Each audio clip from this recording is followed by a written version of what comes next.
الحمد لله نحمده ونستعينه ونستغفره ونؤمن به ونتوكل عليه ونعوذ بالله من شرور أنفسنا ومن سيئات أعمالنا من يهده الله فلا مضل له ومن يضلل فلا هادي له ونشهد أن لا إله إلا الله وحده لا شريك له ونشهد أن سيدنا ومولانا محمدا عبده ورسوله أما بعد فأعوذ بالله من الشيطان الرجيم بسم الله الرحمن الرحيم يا نساء النبي لستن كأحد من النساء إن اتقيتن فلا تخضعن بالقول فيطمع الذي في قلبه مرض وقلن قولا معروفا وقرن في بيوتكن ولا تبرجن تبرج الجاهلية الأولى وأقمن الصلاة وآتين الزكاة وأطيعن الله ورسوله إنما يريد الله ليذهب عنكم الرجس أهل البيت ويطهركم تطهيرا واذكرن ما يتلى في بيوتكن من آيات الله والحكمة إن الله كان لطيفا خبيرا اللهم صل على محمد وعلى آل محمد كما صليت على إبراهيم وعلى آل إبراهيم إنك حميد مجيد اللهم بارك على محمد وعلى آل محمد كما باركت على إبراهيم وعلى آل إبراهيم إنك حميد مجيد میری نہایت واجب الاحترام قابل صد احترام ماؤں بہنوں اور بیٹیوں، ہمارا آج کا یہ جلسہ مرکز اصلاح النساء 87 جنوبی سرگودا کا سالانہ اجتماع ہے۔ اس سالانہ اجتماع میں خواتین آتی ہیں دین کا علم حاصل کرنے کے لیے، شریعت کو سننے کے لیے اور سمجھنے کے لیے، اور سالانہ اجتماع کا ایک مقصد بنیادی یہ ہوتا ہے کہ اس موقع پر ہمارے ہاں خواتین کو بھی اجتماع میں شریک ہو کر دین کی بات سننے کا موقع دیا جائے۔ یہ اللہ تعالیٰ کا بہت بڑا احسان، فضل اور کرم ہے کہ اللہ تعالیٰ نے آپ کو اس دینی اجتماع میں شرکت کی توفیق عطا فرمائی ہے۔ اور اس اجتماع کا ایک بہت بڑا مقصد ہوتا ہے کہ ہمارے یہاں جن بچیوں نے قرآن کریم ناظرہ دیکھ کر پڑھا ہے، قرآن کریم حفظ زبانی یاد کیا ہے، یا وہ بچیاں جو 2 سالہ علم دین کورس کے اندر شریک ہیں، تو ان بچیوں کی حوصلہ افزائی ہو۔ ہمارے آج کے اس اجتماع میں یہاں ناظرہ قرآن کریم مکمل کرنے والی بچیاں، ان کی دوپٹہ پوشی ہے، ان کا انعام ہے، اور حفظ کرنے والی بچیاں، ان کی دوپٹہ پوشی اور ان کا انعام ہے۔ وہاں الحمدللہ یہ پہلی مرتبہ ہے کہ تخصص فی العقائد الاسلامیہ جو کہ 20 ممالک میں ہوا اور تقریباً 425 علماء اور عالمات کے اس کے اندر داخلے تھے، ان میں ہمارے ہاں ملک پاکستان سے کچھ خواتین عالمات بھی شریک تھیں۔ وہ چونکہ دور دراز رہتی ہیں تو سب نہیں آ سکیں، تو امید ہے کہ اس اجتماع کے اندر ان میں سے کچھ بھی 2 یا 3 ضرور شریک ہوں گی، تو ان کو بھی انعام دیا جائے گا، ان کی بھی دوپٹہ پوشی ہوگی۔ باقی دور سفر کی وجہ سے وہ تشریف نہیں لا سکی، انشاءاللہ آئندہ اجتماع میں اپنے والدین کے ساتھ وہ بھی کسی وقت آئیں گی۔ تو یہ اجتماع کے بنیادی مقاصد ہیں۔ اور ایک تیسرا مقصد سالانہ اجتماع کا یہ ہے کہ جو ہمارا کام ہوا اس کی کارگزاری پیش کی جائے، اور جو آئندہ ہم کام کرنا چاہتے ہیں ان کے منصوبہ جات پیش کیے جائیں، تاکہ ہماری پاکستان کی، دنیا بھر کی، بطور خاص علاقے کی ہماری ماؤں اور بہنوں، بیٹیوں اور خواتین کے علم کے اندر آئے کہ یہ مرکز اصلاح النساء میں کیا تعلیم دی جا رہی ہے۔ اللہ تعالیٰ کے فضل اور کرم سے مرکز اصلاح النساء کی اب شاخیں اس نام سے اور الحمدللہ شہروں میں بھی بننا شروع ہو گئی ہیں اصلاح النساء کے نام پر، جس طرح ہم نے مرکز اہل السنہ والجماعہ پاکستان کا سنگ بنیاد رکھا اور بحمد اللہ تعالیٰ پاکستان میں اور دنیا بھر میں اب ادارے اور اس سے متعلق ہو رہے ہیں، لوگ جڑ رہے ہیں۔ خانقاہ حنفیہ کی بنیاد رکھی، اب الحمدللہ دنیا بھر میں خانقاہ حنفیہ کے نام سے خانقاہیں بن رہی ہیں۔ اسی طرح خواتین کی تعلیم و تربیت کے لیے مرکز اصلاح النساء کا ادارہ قائم کیا۔ اب اس سے دنیا بھر میں خواتین بحمد اللہ تعالی دنیا بھر میں رہنے والی خواتین اپنا جوڑ پیدا کر رہی ہیں۔ اس وقت علم دین کورس جو برائے خواتین چل رہا ہے، اس میں تقریباً 16 ممالک کی 300 سے زائد خواتین اس کورس کے اندر شریک ہیں۔ اور جہاں تک میری آواز یہ پہنچے، میں اپنی ماؤں اور بہنوں اور بیٹیوں سے گزارش کروں گا کہ آپ گھر بیٹھ کر پردے کے ماحول میں خواتین معلمات سے آپ 2 سالہ علم دین کورس حاصل کر سکتی ہیں، جس میں قرآن کریم کا ترجمہ اور تفسیر، احادیث مبارکہ اور فقہ، اس کے علاوہ عقائد، گرامر، صرف اور نحو، سیرت، یہ مضامین اس کے اندر موجود ہیں۔ پھر آپ کو ایک جگہ ملے گی دین سیکھنے کی، دین پوچھنے کی، دین کو پڑھنے کا آپ کو موقع ملے گا۔ اللہ تعالی ہمیں توفیق عطا فرمائے کہ ہم اس کو پڑھیں، سمجھیں، عمل کریں اور آگے اس کو پھیلانے والے بن جائیں۔ تو یہ خواتین کا جو سالانہ اجتماع ہے، اس کے بنیادی 3 مقاصد ہیں۔ نمبر 1، خواتین کو دین سننے کا موقع فراہم کرنا۔ نمبر 2، پڑھنے والی بچیوں کی حوصلہ افزائی کرنا۔ نمبر 3، مرکز کی گزشتہ کارگزاری اور آئندہ کے منصوبہ جات کو اپنی ماؤں، بہنوں، بیٹیوں کے سامنے بطور خاص پیش کرنا۔ میں اجتماع کے مقصد پر جو سب سے پہلا مقصد ہے اس کے حوالے سے بات کرنا چاہ رہا ہوں۔ سب سے پہلے وہ یہ کہ اس وقت جو میں نے آیات کریمہ تلاوت کی ہیں، پارہ نمبر 22 کی آیت نمبر 2، 3 اور 4، پارہ نمبر 22 کے حساب سے آپ قرآن کریم کھولیں اور آپ دیکھیں اور گھر جا کر آپ پڑھیں، میں نے ان کی تلاوت کی ہے۔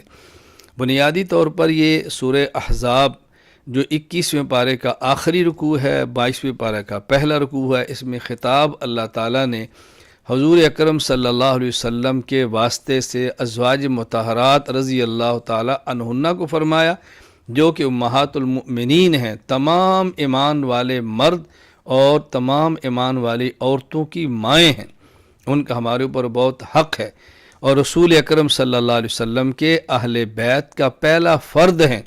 یہ بات ذہن نشین فرما لیں، رسول اکرم صلی اللہ علیہ وسلم کے جو اہل بیت ہیں، اس میں آپ کی 11 بیویاں، آپ کی 4 بیٹیاں، آپ کے 3 داماد اور اس کے بعد آپ کے نواسے اور نواسیاں شامل ہیں۔ تو سب سے پہلے پیغمبر پاک صلی اللہ علیہ وسلم کے اہل بیت میں جو شامل ہیں وہ خواتین رسول اللہ صلی اللہ علیہ وسلم کی بیویاں، ازواج مطہرات اور امہات المؤمنین ہیں۔ قرآن کریم نے ان کو بڑے احسن انداز میں سمجھایا، خطاب فرمایا۔ اب ظاہر ہے ان کو خطاب کیا تو امت کی ہر عورت جو قیامت تک آنے والی ہے، کلمہ گو ہے، یہ ہدایات ان سب کے لیے بھی ہیں۔ اور کیا ہدایات عطا فرمائی، آپ ذرا اس کو سنیں۔ فرمایا یا نساء النبی لستن کاحد من النساء، اے میرے پیغمبر کی بیویوں، تم عام عورتوں کی طرح عورت نہیں ہو، تمہارا ایک مقام ہے، تم نبی کی بیویاں ہو۔ اللہ اکبر۔ فلا تخضعن بالقول فیطمع الذی فی قلبہ مرض، عورت کو بے پردہ تو ہونا ہی نہیں ہے، اگر گھر کے باہر کوئی صحابی آئے، دروازے پر دستک دے، تم سے کوئی مسئلہ معلوم کرے، کوئی ضروری بات کرے، فلا تخضعن بالقول، تو بات میں ایسی گفتگو میں اس طرح نسوانی اور نرم لہجہ پیدا نہ کرنا، فیطمع الذی فی قلبہ مرض، اگر کوئی شخص پہلے سے اس کے مجازی کے مرض کے اندر مبتلا تھا کہ اس کا وہ عشق دوبارہ نہ بھڑک اٹھے، اس کا بہت زیادہ خیال کریں۔ اللہ اکبر۔ وقلن قولا معروفا، دستور کے موافق، معاشرے کے موافق اس طرح کی بات کرو کہ جتنی ضرورت ہے اتنی بات کرو، اس سے زائد بات نہ کرو۔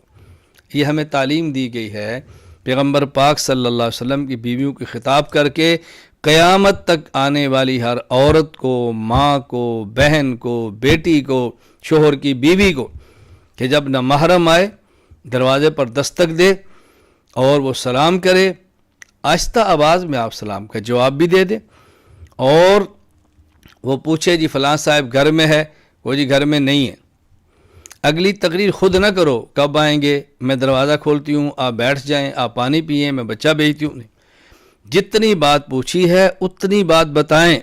ہاں اگر آنے والا مہمان دور سے آیا ہے، آپ اس مہمان کو جانتی ہیں، آپ کے گھر کے یا خامد کے ان سے تعلقات ایسے ہیں کہ آنا جانا ہے، ان کے لیے دروازہ کھولنا بچے کو بھیج کر، کسی ملازم کو بھیج کر جائز ہے، گناہ نہیں ہے، لیکن بلا وجہ ضرورت سے زائد باتیں نہ کریں، اور بات اس انداز میں نہ کریں کہ آنے والے کے دل میں بلا ضرورت مزید بات کرنے کی خواہش پیدا ہو۔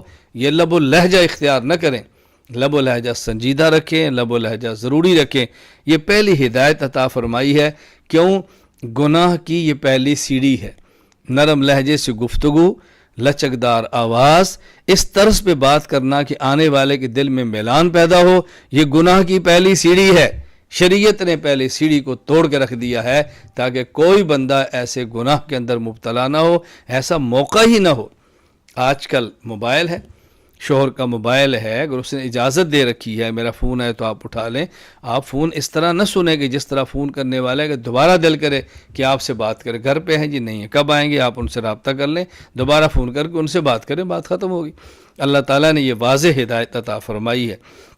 نمبر 2، وقرن فی بیوتکن، اللہ اکبر، دیکھیں یا یہ نہیں فرمایا وسکن، تم سکونت اختیار کرو نا، وقرن یہ قرار سے ہے، تم اپنے گھر میں ٹھہری رہو، اپنے گھر میں جمی رہو، اپنے گھر میں مضبوطی سے رہو، بلا ضرورت گھر سے باہر نہ نکلو۔ وقرن فی بیوتکن قرار سے ہے، ٹھہر جانا، جم جانا، مستحکم ہو جانا۔ عورت کا بہترین مأوی اور ملجا، عورت کی بہترین پناہ گاہ، عورت کی محفوظ ترین پناہ گاہ وہ عورت کے شوہر کا گھر ہے، عورت کے باپ کا گھر ہے، وہاں ٹھہرو، بلا ضرورت باہر مت نکلو۔ جو کام شوہر کر سکتا ہے اس کے لیے بیوی گھر سے باہر نہ جائے، جو کام والد کر سکتا ہے اس کام کے لیے بیٹی گھر سے باہر نہ جائے، جو کام ماں بیٹا کر سکتا ہے ماں اس کے لیے باہر نہ جائے، جو کام بھائی کر سکتا ہے بہن اس کے لیے گھر سے مت جائے، بلا ضرورت گھر سے باہر مت نکلو۔ جو کام گھر بیٹھے ہوتا ہے گھر رہو، یہی تمہاری عزت ہے، تم گھر کی ملکہ ہو، تمہارا گھر ہی تمہاری جنت ہے۔ وقرن فی بیوتکن، گھر میں ٹھہرو۔ ولا تبرجن تبرج الجاہلیت الاولی، اور اگر ضرورت کی وجہ سے باہر جانا پڑے تو بناؤ سنگار ایسا مت کر کے باہر نکلو کہ جس طرح بازاری عورتیں ہوتی ہیں، فیشنیبل عورتیں ہوتی ہیں، فحشہ عورتیں ہوتی ہیں، تم کیوں ایسے کرتی ہو؟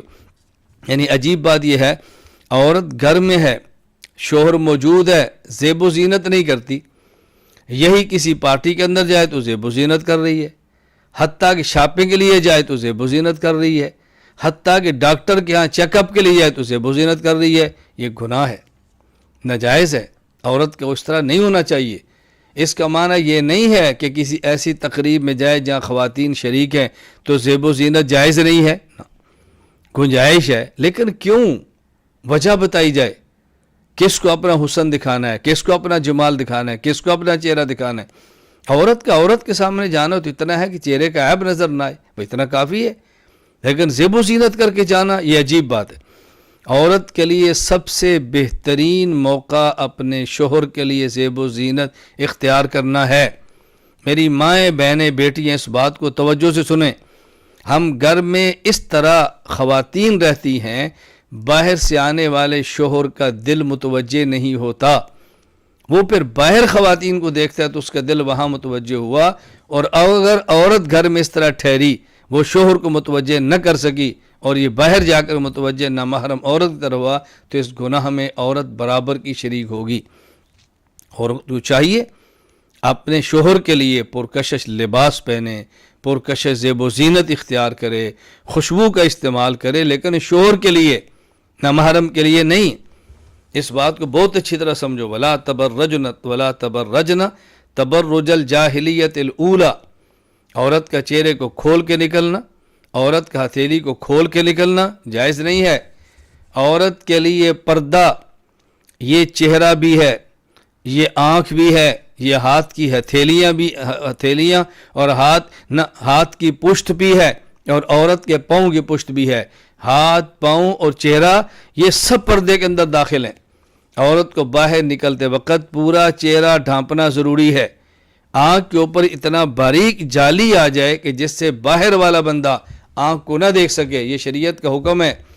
یا ایھا النبی قل لازواجک و بناتک و نساء المؤمنین یدنین علیہن من جلابیبہن، اے پیغمبر جب آپ کی بیویاں، آپ کی بیٹیاں، ایمان والی عورتیں گھر سے باہر نکلیں یا اپنے اوپر چادر لٹکا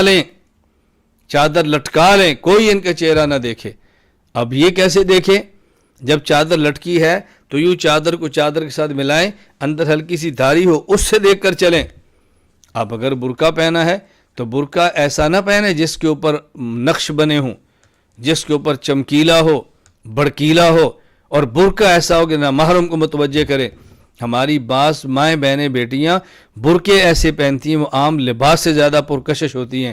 عورت کے لیے ایسا طرز اختیار کرنا جائز نہیں ہے۔ مسلمان کی عیش کی جگہ دنیا نہیں ہے، مسلمان کی عیش کی جگہ جنت ہے۔ یہ منظر اللہ نے موت کے بعد جنت میں رکھے ہیں۔ جو شخص یہاں اپنے نفس کی خواہش پوری کرنے کے لیے خوشیاں لے لیتا ہے، اس کے جنت سے کیا تعلق ہے؟ اگر گناہ ہوا توبہ کریں، رجوع اللہ کریں، گڑ گڑائیں، اپنے آپ کو سنبھالیں۔ خاتون کا بہت بڑا کمال با پردہ ہونا ہے۔ عورت کا معنی ہی پردہ ہے، مستورات کا معنی چھپی ہوئی چیز ہے۔ جہاں ستر اور عورت نہیں ہے وہ کون سی عورت ہے؟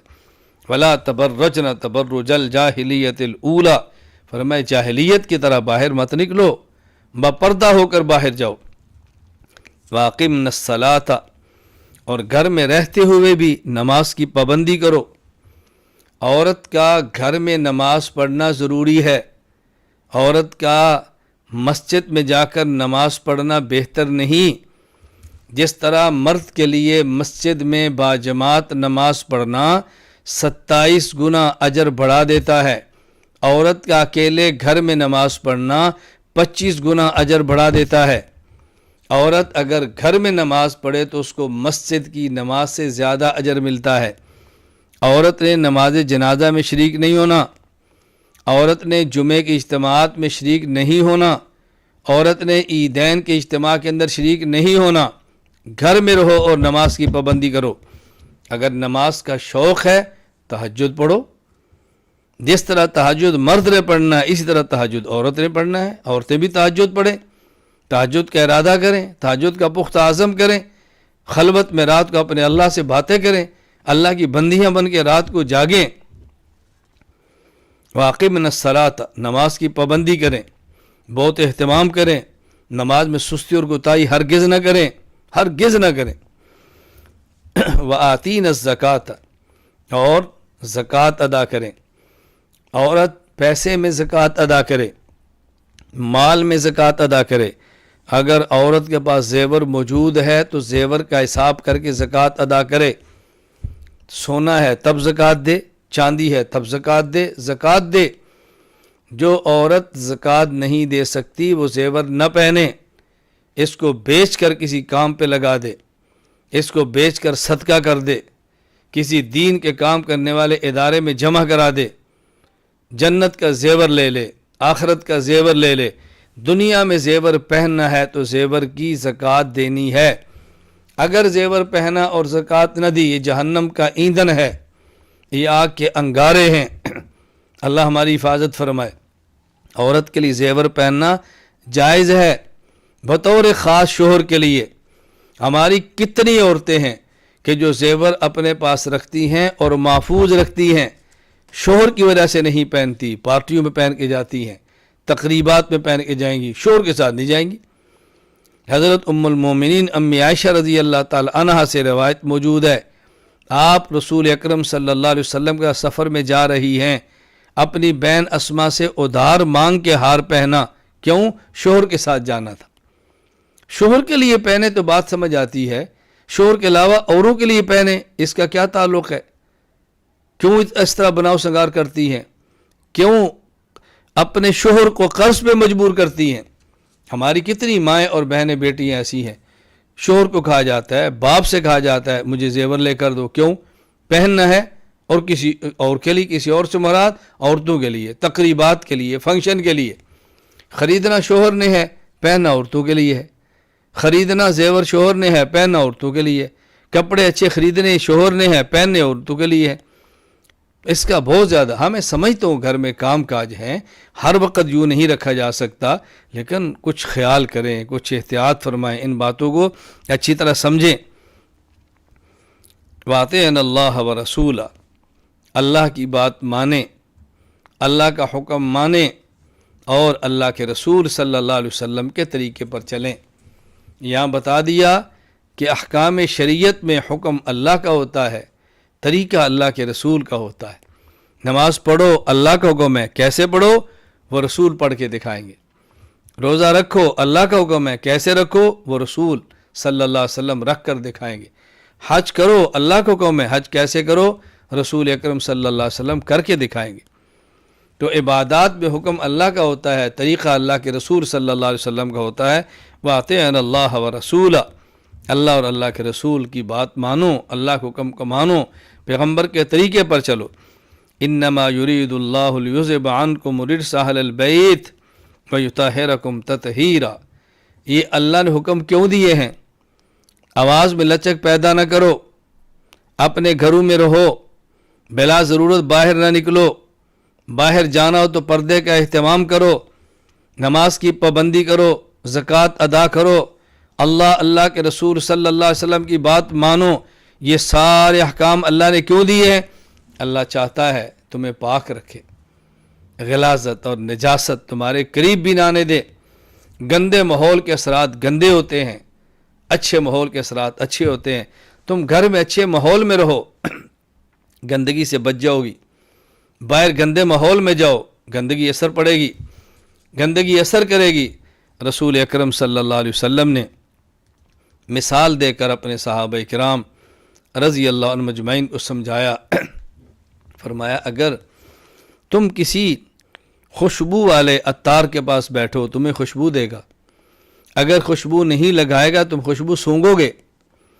اگر تم بھٹی والے لوہار کے پاس بیٹھو تو آگ کے انگارے تمہارے کپڑوں پر گریں گے، اور اگر آگ کے انگارے نہ گریں تو دھواں تمہارے ناک کے اندر آئے گا۔ رسول اللہ صلی اللہ علیہ وسلم نے سمجھایا اچھے ماحول کے اچھے اثرات ہوتے ہیں، برے ماحول کے برے اثرات ہوتے ہیں۔ اپنی اولاد کی زندگی اچھا بنانا چاہتی ہو، ماحول اچھا ہو، اور اگر زندگی خراب، اس کے لیے ماحول خراب ہو تو زندگی تباہ ہو جاتی ہے۔ اللہ اکبر۔ میں اس لیے اپنی ماؤں اور بہنوں بیٹیوں سے گزارش کروں گا، اپنی زندگی پاکیزہ بنانا چاہتی ہیں، پاکیزہ ماحول میں رہیں، اپنے گھر میں رہیں، گھر سے باہر بلا ضرورت نہ نکلیں۔ ہمارے مرکز اصلاح النساء میں ہر مہینے کی پہلی اتوار صبح 9 بجے بیان ہوتا ہے۔ قرب و جوار خواتین اس میں شرکت کریں، بیان میں شریک ہوں، درس میں شریک ہوں، قرآن کریم، حدیث پاک، فقہ، عقائد کی تعلیم حاصل کریں، ماحول اچھا اختیار کریں، اپنی اولاد کو اس ماحول میں لائیں، اپنے بچوں کو اس ماحول میں لائیں۔ اللہ نے اولاد دی ہے، بیٹا قرآن کا حافظ بناؤ، بیٹا دین کا عالم بناؤ، بچی قرآن کی حافظہ بناؤ، قرآن کی عالمہ بناؤ، شریعت پر عمل کرنے والی بناؤ، والباقیات الصالحات بناؤ، یہ باقی رہنے والی نیکیاں بناؤ۔ ہم نے دنیا چھوڑ جانی ہے، یہی اولاد صدقہ جاریہ بنے گی۔ رسول اکرم صلی اللہ علیہ وسلم نے ارشاد فرمایا اذا مات الانسان انقطع عملہ، جب انسان پر موت آتی ہے انسان کے عمل کے دروازے بند ہو جاتے ہیں۔ ہاں، 3 عمل انسان کے مسلسل چلتے ہیں۔ نمبر 1 فرمایا صدقۃ جاریہ، کسی نے مدرسہ بنوا دیا، مسجد بنوا دی، مدرسے کا کمرہ بنوا دیا، کنواں کھدوا دیا، نلکا لگوا دیا، چٹائی رکھوا دی، قرآن کریم کس جگہ پہ رکھ دیے، صدقۃ جاریہ۔ کسی دین پڑھنے والے بچے اور بچی کا اپنے ذمے نفقہ اور خرچہ لے لیا، صدقۃ جاریہ۔ اچھا راستہ بنا دیا، سبزے کی جگہ کی بنا دی، مہمان خانہ بنا دیا، یتیم خانہ بنا دیا، ہسپتال بنا دیا، کوئی بھی ایسی نیکی کر دی جو صدقہ جاریہ ہو. اور ولد صالح یدعو لہ، نیک اولاد کے چھوڑ کے چلا گیا جو نیک اولاد اپنے والدین کے لیے دعائیں مانگے، تلاوت کرے، ذکر کرے، صدقہ کرے، خیرات کرے، نیکی کے کام کرے اور والدین کو اس کا اجر ملے. اور علم ینتفع بہ، کوئی شخص علم چھوڑ کے چلا گیا، لوگ اس کے علم سے فائدہ اٹھاتے رہے. صدقہ جاریہ، اپنی اولاد کو صدقہ جاریہ بناؤ، اپنی اولاد کو دین کا ماحول دو، اپنی اولاد کو دین پڑھانے کے لیے تیار کرو، اپنی اولاد کو دین کے لیے پیش کرو. ہماری ماں بہنوں بیٹیوں کے لیے کتنا بڑا نمونہ ہے. حضرت مریم کی والدہ امید کے ساتھ ہوئی، حمل کے ساتھ ہوئی، اللہ سے دعا مانگی، اے اللہ اگر تو نے مجھے لڑکا عطا فرمایا تیرے دین کے لیے وقف کر دوں گی. اللہ اکبر. اے اللہ تو نے مجھے بیٹا دیا تیرے دین کے لیے پیش کر دوں گی. لیکن اللہ کی شان، جب ولادت ہوئی تو بیٹی پیدا ہوئی. یا رب انی وضعتها انثی، اللہ یہ تو بیٹی ہے. اللہ پاک نے کیسی پیاری بات سمجھائی، ولیس الذکر کالانثی، مریم کی ماں جو بیٹا تو نے مانگا اس بیٹی کی طرح نہیں ہے جو ہم نے تجھے دی ہے. تو نے بیٹا اپنی حیثیت کے مطابق مانگا، ہم نے بیٹی اپنی شان کے مطابق دی ہے. وہ بیٹی حضرت عیسیٰ علیہ السلام کی والدہ بنی ہے. مریم حضرت عیسیٰ علیہ السلام کی والدہ بنی. آپ دیکھو ذرا، ایک بیٹی ہے، نبی کو جنا. اللہ اکبر. بے موسم پھل کھا رہی ہے، عبادات میں وقت گزار رہی ہے. اللہ تعالیٰ اولاد دے دین پر لگاؤ، بیٹا دے دین پر لگاؤ، بیٹی دے دین پر لگاؤ، ماحول بناؤ ماحول. وَاذْكُرْنَ مَا يُتْلَىٰ فِي بُيُوتِكُنَّ مِنْ آیَاتِ اللَّهِ وَالْحِکْمَةِ، اور فرمایا اپنے گھروں میں اللہ کی آیات کی تلاوت کرو، سنت کی تلاوت کرو، اپنے گھر میں قرآن بتاؤ، اپنے گھر میں اپنے پیغمبر صلی اللہ علیہ وسلم کی تعلیمات کو عام کرو. ان اللہ کان لطیفا خبیرا، اللہ تعالیٰ تو معمولی باتیں بھی جانتے ہیں، باریک بین ہیں، ہر بات اللہ کے علم میں ہے، کوئی بات اللہ کے علم سے پوشیدہ نہیں ہے. سبحان اللہ. یہاں ہماری مائیں بہنیں بیٹیاں توجہ کرنا. وَاذْكُرْنَ مَا يُتْلَىٰ فِي بُيُوتِكُنَّ، باوجود اس کے کہ گھر مرد بناتا ہے، خرچہ مرد کرتا ہے، مستری مرد لگاتا ہے، مزدور مرد لگاتا ہے، انجینئر مرد لاتا ہے، زمین مرد خریدتا ہے، سارے اخراجات گھر پہ مرد کرتا ہے. یہ مرد کا مکان ہے. لیکن جب نکاح کر کے بیوی کو لے آیا، اللہ اس مکان کی نسبت اس بیوی کی طرف کرتے ہیں. وَاذْكُرْنَ مَا يُتْلَىٰ فِي بُيُوتِكُنَّ، اے عورتوں جو تمہارا گھر ہے، اے عورتوں جو تمہارا گھر ہے، اس کے اندر رہ کر اللہ کا ذکر کرو. اللہ نے گھر کی نسبت عورتوں کی طرف کی ہے پورے قرآن کریم میں. جہاں بھی گھر کی بات آتی ہے نسبت اللہ عورت کی طرف کرتے ہیں. ہاں جب عورت گناہ کر لے، بے حیائی کر لے، فحاشی کرے، وہاں اللہ پھر گھر کی نسبت عورت کی طرف نہیں کرتے. اللہ اکبر. عورت کی نسبت، گھر کی نسبت اللہ تعالیٰ عورت کی طرف نہیں کرتے. یہ عجیب قرآن کریم کا طرز ہے.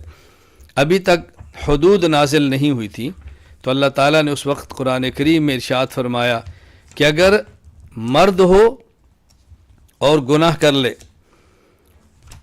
مرد سے گناہ کر لے، اس کی سزا کیا ہے؟ ابھی تک حکم نازل نہیں ہوا تو ان کو کیا سزا دینی چاہیے. اسی طرح اگر عورت گناہ کر لے، بدکاری کر لے، تو قرآن کریم نے ارشاد فرمایا واللاتی یاتین الفاحشۃ من نسائکم فاستشہدوا علیہن اربعۃ منکم فإن شہدوا فامسکوہن فی البیوت. اگر عورت بے حیائی کر لے اور 4 گواہ موجود ہو تو ان کو گھروں میں روک کے رکھو. فامسکوہن فی البیوت، یہاں بیوت کی نسبت عورت کی طرف نہیں کی، فامسکوہن فی بیوتہن، ان عورتوں کو ان کے گھروں میں روک کے رکھو. یا اللہ نسبت کو روک دیا. کیوں؟ اس لیے کہ اب اس عورت نے وہ کام نہیں کیا جو گھر میں رہنے والی عورتیں کرتی ہیں، اس نے وہ کام کر لیا جو بازاری اور بدکردار عورتیں کرتی ہیں. اب اس کا گھر سے کیا تعلق ہے؟ یہ عورت کا کتنا بڑا اعزاز ہے، کتنا بڑا اعزاز ہے کہ اللہ پاک گھر کی نسبت عورت کی طرف کرتی ہے. معلوم ہو کہ گھر کی ملکہ عورت ہے، مالک تو مرد ہے ملکہ عورت ہے، اتنا اللہ پاک نے عورت کو مقام عطا فرمایا ہے۔ وَاذْكُرْنَ مَا يُتْلَىٰ فِي بُيُوتِكُنَّ، تم اپنے گھروں میں رہ کے تلاوت کرو، اپنے گھروں میں رہ کے ذکر کرو۔ ہماری ماؤں اور بہنوں بیٹیوں کو گھروں میں رہ کر قرآن کریم کی تلاوت کا بہت زیادہ اہتمام کرنا چاہیے، اپنے گھروں میں دین کی تعلیم کا بہت زیادہ اہتمام کرنا چاہیے۔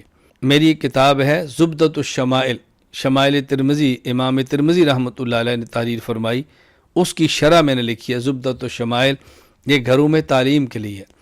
میں اپنی ماؤں بہنوں بیٹیوں سے کہوں گا اس کتاب کو لے لیں، باہر کتاب موجود ہے، اس کی گھروں میں تعلیم کرائیں۔ نماز اہل سنت والجماعت لے لیں، اس کی گھروں میں تعلیم کرائیں۔ امہات المومنین کتاب لے لیں اور اس کو اپنے گھروں میں پڑھیں اور تعلیم کرائیں۔ اسی طرح صراط مستقیم کورس لے لیں اور ایک ایک سبق اپنے گھروں میں تعلیم کرائیں۔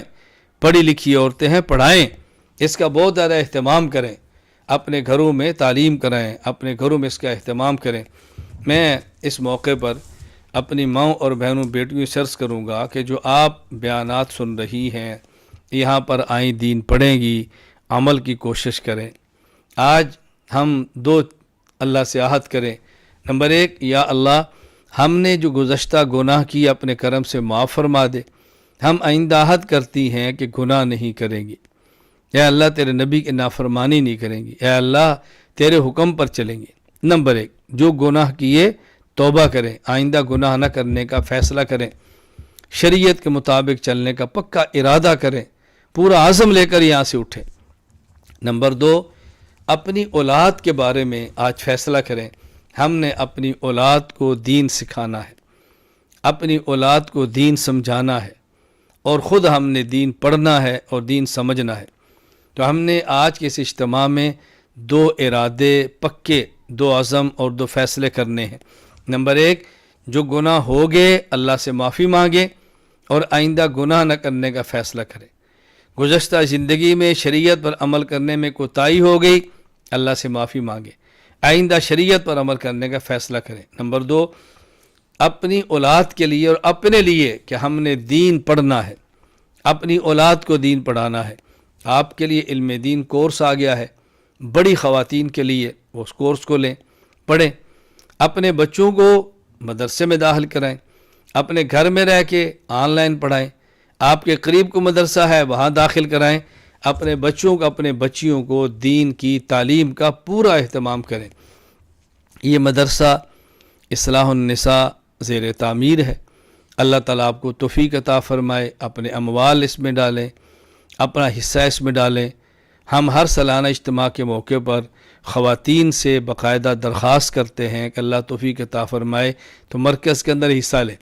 کوئی بھی آنے والی خاتون یہ نہ سمجھے کہ میرے پاس پیسے کم ہیں، زیادہ ہوں گی تو پھر دوں گی، یہ بھی شیطان کا بہت بڑا دھوکہ ہوتا ہے، وہ بڑی نیکی دکھا کر چھوٹی نیکی سے محروم کرتا ہے۔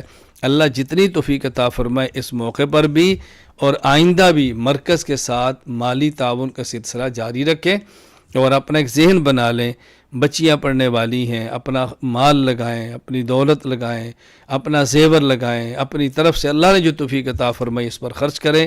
اللہ تعالیٰ مجھے اور آپ کو عمل کی توفیق عطا فرمائے۔